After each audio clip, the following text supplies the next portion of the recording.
Nuevamente estamos aquí delante de Dios y delante de ustedes para compartir un capítulo más en la palabra de Dios con todos los que han tenido a bien conectarse con nosotros a través de las redes, a través de este medio. Qué bendición es poderles saludar, qué bendición es poder compartir con ustedes y enviarles un caluroso saludo de parte de toda nuestra familia y desde acá, desde los Estados Unidos, aquellos que nos han reportado audiencia de las diferentes partes del mundo, que Dios les bendiga poderosamente. Hoy tenemos más que razones sobradas para agradecer a Dios, porque un día es un milagro en sí mismo, porque Dios nos concede el misterio de la vida, que es tener la oportunidad de poder respirar y de poder contemplar la hermosura del Señor y todas las cosas que Él ha hecho. Queremos saludar pues a todos los que nos han reportado audiencia de las diferentes partes del mundo, que Dios les bendiga y esperemos que la palabra que ha de ser ministrada en el día de hoy pueda traer bendición y gozo y alegría a tu corazón. Bien, queremos aprovechar de una vez también para identificarnos o para identificar a través de las diferentes plataformas donde estamos anunciando, en Instagram, en YouTube, en Instagram, en YouTube, en Facebook. Recuerden nuestra página web, en la parte superior derecha aparecen todos los enlaces para que puedan compartirlos con sus diferentes amigos, familiares, hermanos, vecinos. Recuerde que la Escritura nos dice que más bienaventurado es dar que recibir, así que proponga en su corazón poder compartir esta palabra si le ha traído bendición a su corazón, también hacernos los comentarios pertinentes. Si también necesita una palabra de oración, pues no dude también en comentarnos para que podamos llevarle al trono de la gracia en oración. Bien, he titulado el tema de hoy, Un milagro espera por ti. ¿Te imaginas? Un milagro espera por ti. Y quiero que puedan abrir sus Biblias, los que lo tengan en este momento, en el libro del Evangelio de Lucas, capítulo 4, verso 16 hasta el 30. Quiero leerle para que podamos entender toda la trama de este pasaje. A partir del verso 16 del capítulo 4 del Evangelio de Lucas, leemos así: para la gloria del Padre, del Hijo y del Espíritu Santo. Vino a Nazaret, donde se había criado, y en el día de reposo entró en la sinagoga conforme a su costumbre. Y se levantó a leer, y se le dio el libro del profeta Isaías, y habiendo abierto el libro, halló el lugar donde estaba escrito: el Espíritu del Señor está sobre mí, por cuanto me ha ungido para dar buena nueva a los pobres. Me ha enviado a sanar a los quebrantados de corazón, a pregonar libertad a los cautivos y vista a los ciegos, y poner en libertad a los oprimidos, a predicar el año agradable del Señor. Verso 20. Y enrollando el libro lo dio al ministro y se sentó. Y los ojos de todos en las sinagogas estaban fijos en él. Y comenzó a decirles: hoy se ha cumplido esta escritura delante de vosotros. Y todos daban buen testimonio de él y estaban maravillados de las palabras de gracia que salían de su boca. Y decían: ¿no es este el hijo de José? Él le dijo, hablando de Jesús: sin duda me diréis este refrán médico: cúrate a ti mismo. De tantas cosas que hemos oído que se han hecho en Capernaum, haz también aquí en tu tierra. Y añadió: de cierto os digo que ningún profeta es acepto en su propia tierra. Y en verdad os digo que muchas viudas había en Israel en los días de Elías, cuando el cielo fue cerrado por 3 años y 6 meses, y hubo una gran hambre en toda la tierra. Pero a ninguna de ellas fue enviado Elías, sino a una mujer viuda en Sarepta de Sidón. Y muchos leprosos había en Israel en los tiempos del profeta Eliseo, pero ninguno de ellos fue limpiado, sino Naamán el sirio. Al oír estas cosas, todos en la sinagoga se llenaron de ira, y levantándose le echaron fuera de la ciudad y le llevaron hasta la cumbre del monte sobre el cual estaba edificada la ciudad de ellos, para despeñarle. Mas él pasó por en medio de ellos y se fue. Oremos. Padre, en el nombre poderoso de Cristo Jesús, mire esta palabra. Te pedimos, oh Dios, que la puedas bendecir en nuestros corazones. Danos en esta hora sabiduría y revelación en el conocimiento tuyo. Alumbra, Señor, los ojos de nuestro entendimiento, Permite, Señor, que al terminar la meditación salgamos edificados, bendecidos, fortalecidos, transformados. Que podamos, oh Dios, pasar a un nivel más de fe. Y que podamos, oh Dios, tomar todas aquellas cosas que tú nos has dado por justicia en el sacrificio de tu Hijo al morir en la cruz del Calvario. Hoy nuevamente decimos que el reino de los cielos se establece, y mientras que se establece el reino de los cielos, en cada lugar, en cada aposento donde esta palabra llega, decimos que se abren los ojos de los ciegos, los oídos de los sordos, es suelta la lengua del mudo y del tartamudo. Hoy declaramos gozo y alegría en lugar de tristeza. Hoy declaramos salvación y vida eterna, pues donde está, Señor, tu Espíritu hay libertad. Y tu pueblo dice, amén y amén. Gloria al Señor. Bien, si hay algún momento en nuestra vida en el que necesitamos vivir la vida que Dios ha prometido a sus hijos en las Sagradas Escrituras, es precisamente en este tiempo. Necesitamos este tipo de mentalidad, una mentalidad que crea en la sobrenaturalidad de Dios, ya que la naturalidad de Dios es su sobrenaturalidad. Nosotros desafortunadamente nos hemos acostumbrado a vivir en el día a día y estamos más conscientes de las cosas que palpan nuestras manos, las cosas que ven nuestros ojos y las experiencias que cada día como seres humanos nos toca vivir. La gran pregunta es, ¿será que Dios quiere que nosotros vivamos de esa manera? El salmista David entendió que la vida que Dios ha prometido a sus hijos es una vida sobrenatural. Él escribió en uno de los salmos, en tierra seca y áridas, donde no hay aguas para ver tu poder. El salmista David estaba consciente de esta necesidad de este Dios invisible, pero que al mismo tiempo era un Dios que se hacía presente en medio de la necesidad.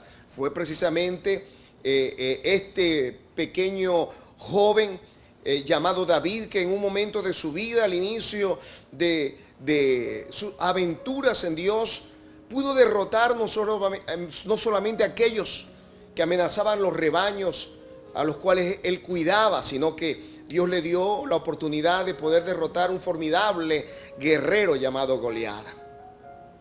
Hoy necesitamos no solamente reflexionar en este Dios invisible, todopoderoso, sino que necesitamos como creyentes vivir de la manera en que Dios quiere que nosotros lo hagamos, que nos desacostumbremos a vivir de una manera natural y comencemos a acostumbrarnos a vivir de una manera sobrenatural. Hoy quiero animarte a despertar dentro de tu corazón esa fe que te lleve al milagro que está esperando por ti y por mí. Por cierto, que Dios ha dejado escrito en su palabra cosas tan tremendas y maravillosas que si nosotros llegásemos a meditar sobre ellas, no quedaría más un anhelo en nuestro corazón que vivir y experimentar esas gloriosas promesas escritas en la palabra de Dios. Hoy quiero comenzar haciéndote una gran pregunta. ¿Tú crees que Dios sigue siendo el mismo? Algunos dirán, pues por supuesto, Dios no cambia. Por supuesto, no hay duda de esto, y la palabra del Señor nos da testimonio, las Sagradas Escrituras, de esta gran verdad. Tenemos, por ejemplo, en el libro del profeta Malaquías, en el capítulo 3, verso 6, Dios hablando en primera persona, dice, porque yo, Jehová, no cambio. ¿Sabe? Eso debe llenarnos a nosotros de gozo y de alegría, porque tener a un Dios que no cambia es la garantía de cumplimiento de cada una de sus promesas. ¿Sabe qué es terrible? Casarse con una persona que sencillamente cambie todos los días sus humores y su manera de pensar. Una persona así no sería confiable. Una persona así sencillamente no tendría un estado de zozobra, de intranquilidad. Pero Dios nos dice en primera persona en el día de hoy, porque yo, Jehová, no cambio. ¿Sabe? El amor de Dios es el mismo ayer, hoy y por los siglos. Su amor inalterable, sus promesas eternas serán siempre un consuelo para nosotros, los que creemos al Señor y los que hemos abrazado la esperanza bienaventurada. Isaías capítulo 40, verso 8, hablando acerca de las cosas que Dios ha dicho acerca de nosotros, y Él ha dicho que nos ama y Él nos dice que nos sostendrá. Escucha lo que dice la Escritura. Sécase la hierba, marchítase la flor, mas la palabra de Dios nuestro permanece para siempre. ¿Se imagina? Los políticos de este mundo acostumbran a hacer promesas que muchas veces, por no decir la inmensa mayoría de las veces, terminan incumpliendo. Es decir, fallando a sus promesas. Pero tenemos un Dios que también ha dejado registro escritural que dice que Él no es hombre para mentir, ni hijo de hombre para arrepentirse. Lo que Él dijo lo hará y lo que habló lo ejecutará. Su palabra permanece por siempre y para siempre. Y parece, y no podría ser de otra manera, que el mismo Señor Jesús quiso dejar también constancia de cómo Él trabaja con el Padre desde la eternidad hasta nuestro presente y también hacia el futuro. La Escritura nos dice en Isaías no solamente acerca de ese Padre que no cambia, sino también de ese Hijo que tampoco cambia.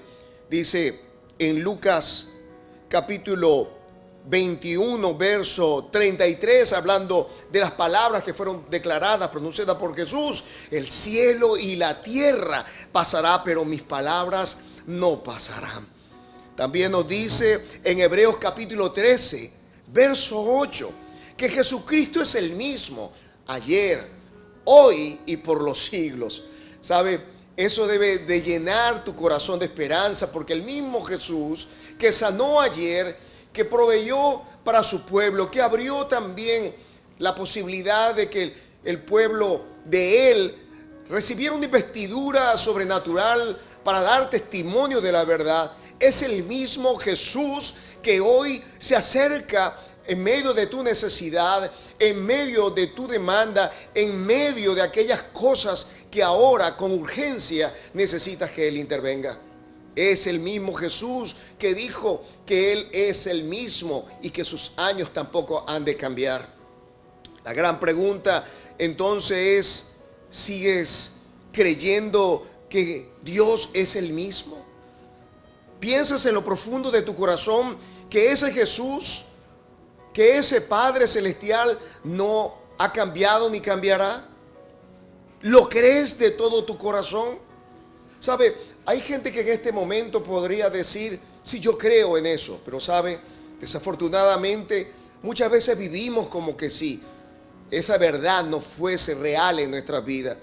En la epístola a Tito, capítulo 1, verso 16, el apóstol Pablo habló acerca de los hombres y mujeres que profesan creer en el Señor. Dice la Escritura: profesan conocer a Dios, pero con los hechos lo niegan. ¿Sabe? Una cosa es que podamos declarar creer a Dios, creer a sus promesas, creer a la respuesta a la oración, creer que somos para Él su especial tesoro, su nación santa. Otra cosa es vivir de acuerdo a esa verdad que estamos declarando con nuestros labios. El apóstol Pablo decía: con sus hechos lo niegan.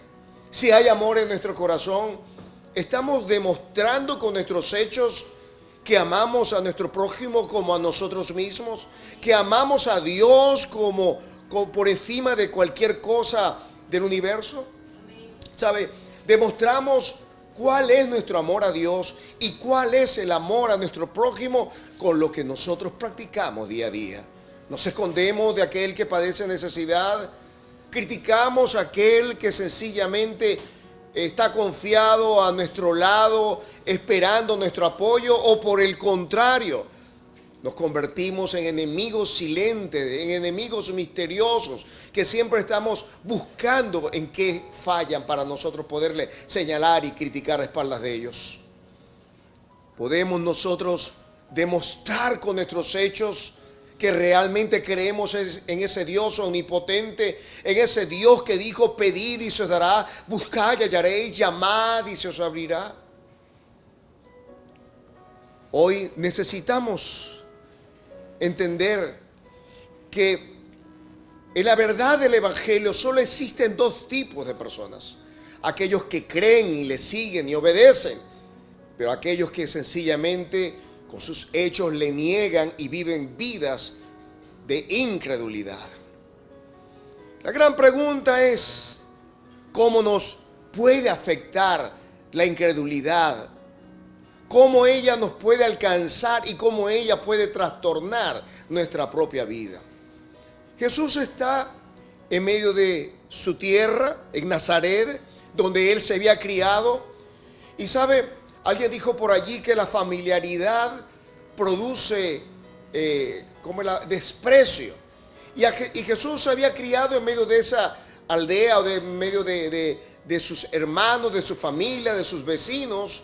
Y cuando él abrió el manuscrito y habló sobre la palabra profética que se estaba cumpliendo en él, aunque daban buen testimonio de las palabras de gracia que salían de su boca, comenzaron a preguntarse y a decir, ¿no es este el hijo del carpintero? Jesús trajo como referencia dos situaciones del Antiguo Testamento, de la antigua dispensación. Una tenía que ver con Elías y una viuda que estaba en Serepta de Sidón, y otra tenía que ver con Eliseo y también un hombre llamado Naamán, que era un gran general asirio y que fue milagrosamente curado de una lepra terrible que tenía en su cuerpo. Cuando los vecinos de Jesús se dieron cuenta que les estaba hablando de un Dios que no hacía acepción de personas, sino que se acercaba a aquel que creía en él, aquel que se atrevía a hacer su voluntad, se sintieron sumamente ofendidos, ya que Jesús les puso por debajo de un asirio, de un incrédulo, y por debajo de una viuda que además era también, que no era del pueblo de Israel. Se sintieron tan ofendidos que esa admiración que apenas habían sentido unos minutos antes se convirtió en un odio profundo, al punto de quererle matar, ya que de esta forma ellos estaban juzgando a Jesús como un falso profeta. La incredulidad hace que nos perdamos lo mejor de Dios para nuestra vida y nos afecta casi de manera inmediata, ya que nos perdemos la experiencia de poder encontrarnos con esa sobrenaturalidad que está presente en Dios y que además quiere demostrar a su pueblo. Jesús seguramente tenía la disposición completa de poder no solamente hablar de una manera extraordinaria en medio de su pueblo, en medio de sus coterráneos, en medio de sus vecinos, en medio de sus familiares. Seguramente él deseaba poderle también demostrar lo que Dios podía hacer, así como lo había hecho en Capernaum. Pero ellos decidieron no creerle a él. Ellos podían ver que Jesús obviamente tenía algo especial, pero no era el señalado por Dios ni por el cielo para ser el Mesías Salvador. ¿Sabe? Hay gente que cree en Dios y cree para ciertas cosas en su vida, pero no lo quieren meter completamente en toda la programación de su vida, porque ellos creen en Dios de una manera parcial. Ellos podrían creer en el Dios que sana, pero no en el Dios que pelea nuestras batallas legales, espirituales, emocionales, o llámese como usted la quiera llamar. Algunos prefieren a Dios meterlo en un compartimiento y creer que Él tiene poder o potestad solo en ciertas áreas de su vida y no en todas las áreas de la vida. Y nos afecta este estado de incredulidad, porque Dios quiere no solamente trastornar nuestra manera de pensar y nuestra manera de creer, sino también la manera de poderle experimentarle. ¿Sabe? Una de las cosas que Dios quiere hacer en tu vida y en la mía es que le podamos experimentar de una manera tan profunda que quedemos totalmente enamorados de Él, totalmente impregnados de su fragancia, que podamos realmente tener un impacto tal en nuestra vida que podamos llevar el amor de Dios a cada una de las personas que así lo necesitan.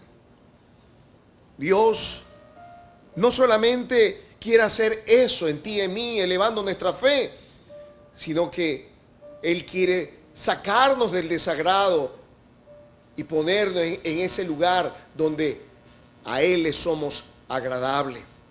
La palabra del Señor nos dice en Hebreos capítulo 11, verso 6, que sin fe es imposible agradar a Dios.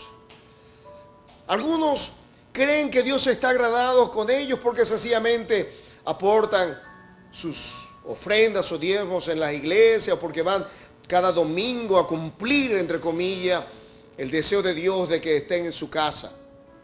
Algunos creen que están perfectamente correctos, pero viven vidas atemorizadas, viven vidas llenas de miedo, de incertidumbre, pero sobre todo vidas que no están agradando al Señor.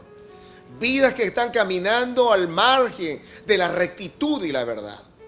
No temen mentir, no temen defraudar, no temen maldecir ni criticar, no temen vivir en enojo ni estar juzgando o señalando a sus vecinos. No temen hablar mal de sus líderes ni hablar mal de su propia familia. Y haciendo esto un estilo de vida, están desagradando definitivamente a nuestro Dios.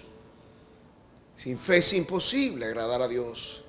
Cuando nosotros creemos en ese Dios invisible, recordamos entonces, ¿verdad?, que es necesario que el que se acerca a Dios crea que le hallo, como dice otra versión, cree que existe y que es galardonador, es decir, que Él recompensa a aquellos que le buscan. Cuando buscamos al Señor de todo nuestro corazón, somos transformados en su gloria. Nuestro corazón duro se pone tierno y sensible a la voz de Dios y nosotros buscamos agradarle, ¿sabe? Porque cuando comenzamos a experimentar a Dios en un nivel profundo, en un nivel donde la gracia de Dios se derrama, maravillosa, somos sencillamente cuidadosos de no apagar. Ellos están tan acostumbrados ya a vivir a espaldas, a vivir esa experiencia sobrenatural. Y sin embargo, Dios nos vuelve a decir que hay un milagro. ¿Sabe? Hoy la gente, como nunca, necesita que Dios intervenga en su economía, en sus hijos, que Dios intervenga en el trabajo, en los estudios, que Dios intervenga en medio de las economías del mundo. ¿Sabe por qué? Porque no hay noticias halagüeñas, no hay buenas noticias para el mundo. Por el contrario, pareciera que estamos inundados de malas noticias y esto ha hecho mella en el corazón del creyente, en el corazón de la iglesia misma. Y la gente camina sin esperanza y camina sin el deseo de buscar a Dios para que Él sea la respuesta a su necesidad. Hoy necesitamos vivir al corriente de todo lo que está ocurriendo a nuestro alrededor.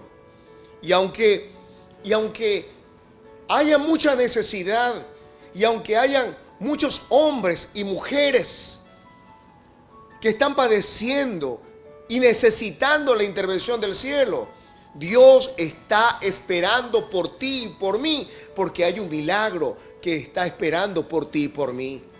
¿Sabe? Jesús hizo mención de estas dos personas de la antigua dispensación, porque aunque había mucha hambre, escuche, mucha hambre en los tiempos de Elías, Dios envió a Elías a una viuda que ni siquiera era el pueblo de él, que no era el pueblo de Israel, era una viuda pagana.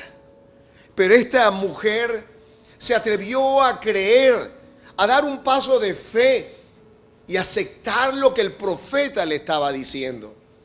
¿Sabe? La Biblia nos dice en las Sagradas Escrituras, hay una expresión increíble. Dice, y los ojos de Jehová recorren toda la tierra para mostrar su poder a favor de aquel, ¿sabe? De aquel que tiene corazón perfecto para con él. Es más, dice en otro pasaje de la Escritura que Dios estaba buscando a un hombre que hiciera vallado y se pusiese en la brecha para no destruir la tierra, y no lo halló. Le comentaba yo a mi esposa que Dios no necesita multitudes, Dios no necesita una cuadrilla, ni siquiera un grupo de gente para poder hacer cosas a favor de la humanidad o a favor de una persona. Dios necesita a alguien que se atreva a creer en Él, y que cuando Él encuentra a alguien, aquel que diga, sí Señor, creo en ti, el milagro se materializa en su vida y en medio de su necesidad. Tú me dirás, pastor, no veo muchos milagros. No importa. Dios no está esperando que veas muchos milagros para comenzar a orar poderosamente a favor de tu necesidad. Él está esperando que tú comiences a creer en Él, a declarar la palabra y a hacer cosas que hasta el momento no has hecho. ¿Sabe? Encontramos dos cosas comunes en la vida de estas dos personas que no eran el pueblo de Israel. Es decir, estoy hablando de Naamán y de la viuda de Zarepta de Sidón. Estos dos estuvieron dispuestos no solamente a obedecer, sino también a creer. Ellos creyeron y obedecieron. Y sabe, las cosas más sencillas de la vida comienzan con pasos sencillos, con pasos que para muchos quizás no tienen valor, pero para Dios sí. Esta mujer escuchó la voz del profeta cuando le dijo, sírveme primero a mí. Y esta mujer entendió que ese acto de fe era como una semilla que produjo aceite, una semilla que produjo abundante harina. Y en el tiempo de la escasez nunca faltó harina y nunca faltó aceite. En el caso de Naamán fue sencillamente zambullirse en un río, un acto quizás sencillo, quizás algo que chocaba con la mentalidad de este general, pero que accedió a obedecer porque creyó que ese Dios todopoderoso, el Dios de Israel, podía hacer lo que le había dicho a través del profeta, y él fue limpiado completamente de su lepra. Hoy necesitamos entender que no importa la necesidad, no importa la etiqueta que le hayan puesto a tu necesidad. A lo mejor tienes un cáncer, a lo mejor tienes una deuda impagable, a lo mejor el hijo se fue de la casa, a lo mejor se te destruyó el hogar, a lo mejor hay un imposible y esa etiqueta está colgando de allí. Y quizás ya lo has entregado al olvido porque ya dijiste que nada hay ni se puede hacer al respecto. Pero yo vine para decirte de parte del Señor que no importa que haya mucha necesidad en el presente, Dios se hace presente en medio de tu hogar, en medio de tu familia, para ponerte en mesa en medio de tu necesidad.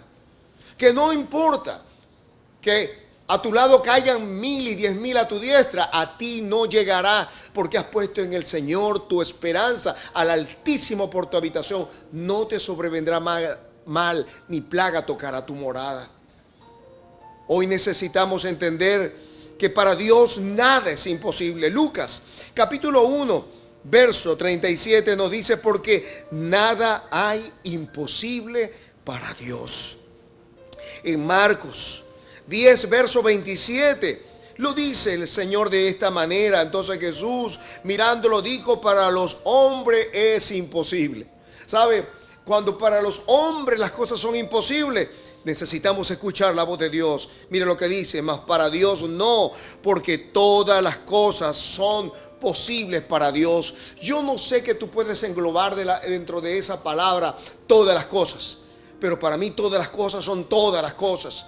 Él puede proveerte de un trabajo que sencillamente sorprenda a toda tu familia. Él puede traer a luz los sueños más recónditos de tu corazón. Puede traer la vida a un vientre estéril. Dios puede traer a tu esposo que se fue.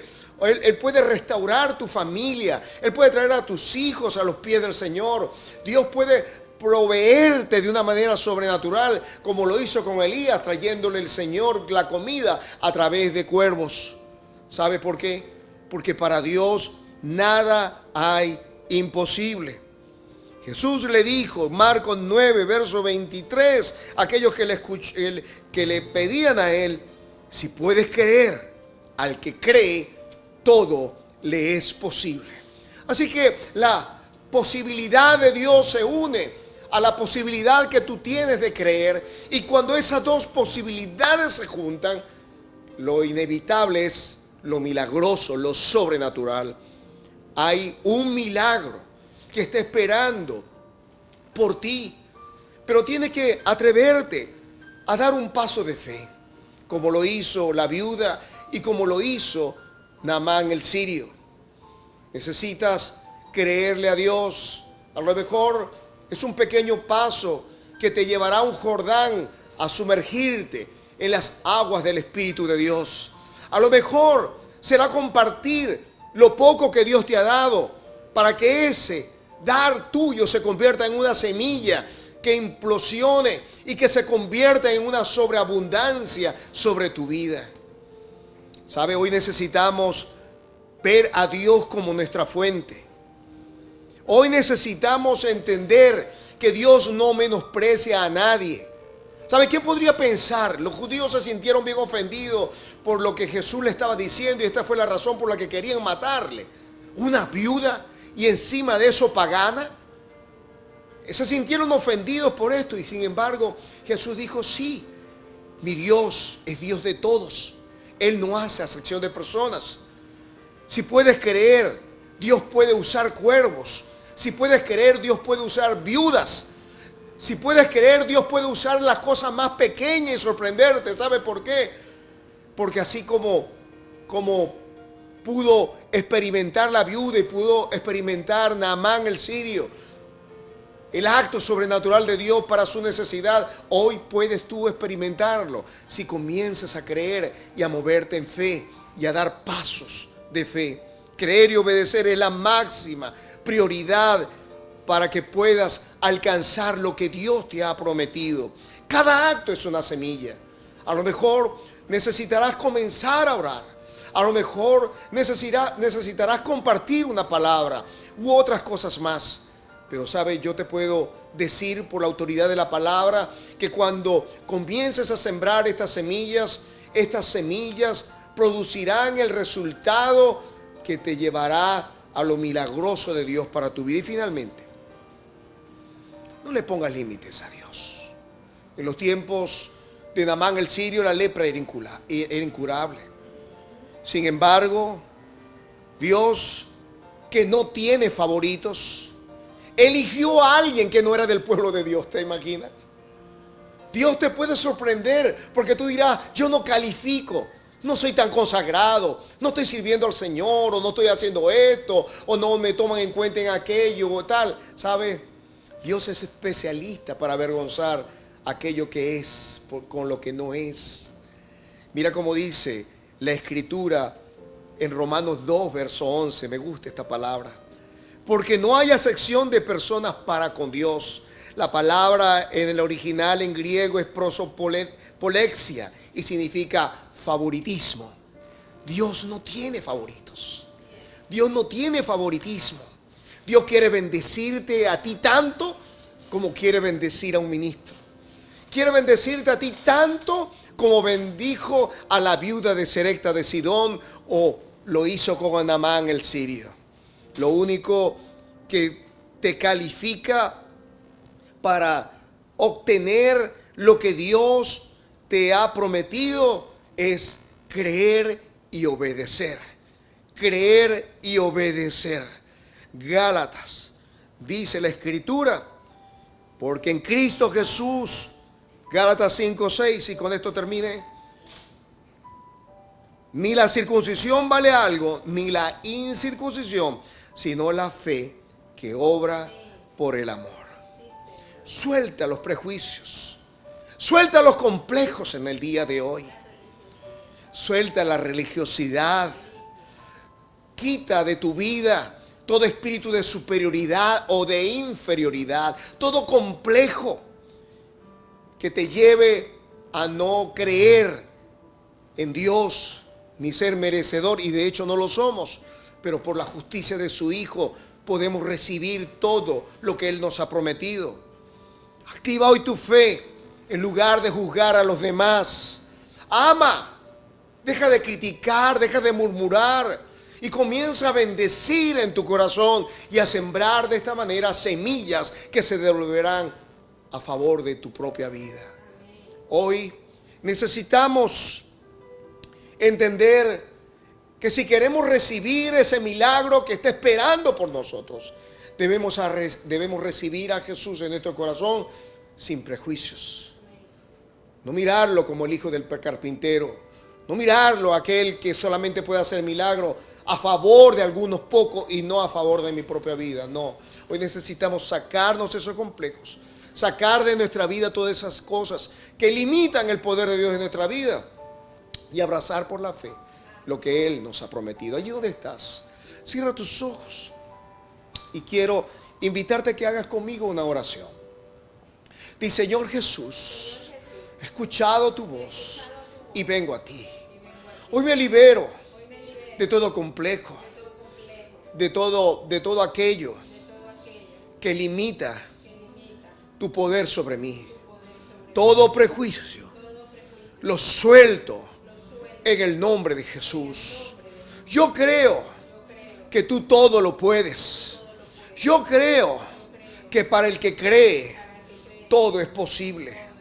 Y hoy confieso con mi boca, porque lo creo en mi corazón, que para el que cree todo es posible. Recibo por fe mi milagro. Recibo por fe mi restauración. Recibo por fe un nuevo nivel de fe en mi propia vida. Y te doy gracias, porque no seré el mismo a partir del día de hoy. Te doy gracias en el nombre de Jesús. Amén. Allí donde estás, quiero invitarte a que te pongas tu mano en tu corazón. Y quiero orar a Dios a favor de ti. Padre, en el nombre poderoso de Cristo, mira todo corazón desesperanzado. Padre, mira todas las lágrimas de aquellos que han padecido porque creen, Señor, que tú estás limitado, Señor, por los recursos que existen en este mundo. Sin embargo, tu palabra dice que tuya es la plata, tuyo es el oro, tuya es la tierra y su plenitud, el mundo y todo lo que en él habita. Padre, yo te pido en el nombre de Jesús que enciendas el corazón de cada hombre, de cada mujer, de cada anciano y de cada niño en esta hora. Que ellos puedan verte como la fuente, Señor, de toda su provisión, porque hay un milagro esperando, Señor, por ellos. Padre, que ellos puedan alzar, Señor, no solamente sus manos al cielo, sino que ellos puedan alargar, Señor, sus brazos y sus manos para apoderarse, Señor, de ese milagro que tú le has prometido. Padre, yo te ruego en esta hora que quites todo prejuicio, que quites todo complejo y que ellos puedan saber que tú no tienes favoritos, sino que para el que cree todo le es posible. Yo bendigo a cada hombre, a cada mujer, a cada niño, a cada anciano que en esta hora nos ven a través de este medio, declarando, oh Dios, un milagro sobrenatural a favor de su necesidad. Gracias, Padre, por tu amor y tu bondad, en el nombre de Jesús. Amén y amén. Bien, hemos llegado ya a otro capítulo más en este día. Gracias por habernos acompañado hasta esta hora. Que Dios te bendiga, que Dios te guarde. Quiero invitarte a que nos puedas seguir a través de nuestras redes, dándole like también en las diferentes plataformas, y que puedas compartir este enlace también con aquellos que hacen vida contigo cada día, es decir, a tus vecinos, tus familiares, tus amigos, tus compañeros de estudio y de trabajo, y en fin, con cualquier persona que tú tengas a bien hacerlo. Que Dios te bendiga, que Dios te guarde. Quiero invitarte para el próximo domingo a esta misma hora, y que el Señor Dios Todopoderoso cumpla todo su consejo a favor de ti, tenga de ti misericordia y haga resplandecer su rostro sobre ti todos los días de tu vida. Te dé salvación y vida. Amén y amén. Que Dios te bendiga, que Dios te guarde. Nos vemos hasta una siguiente oportunidad.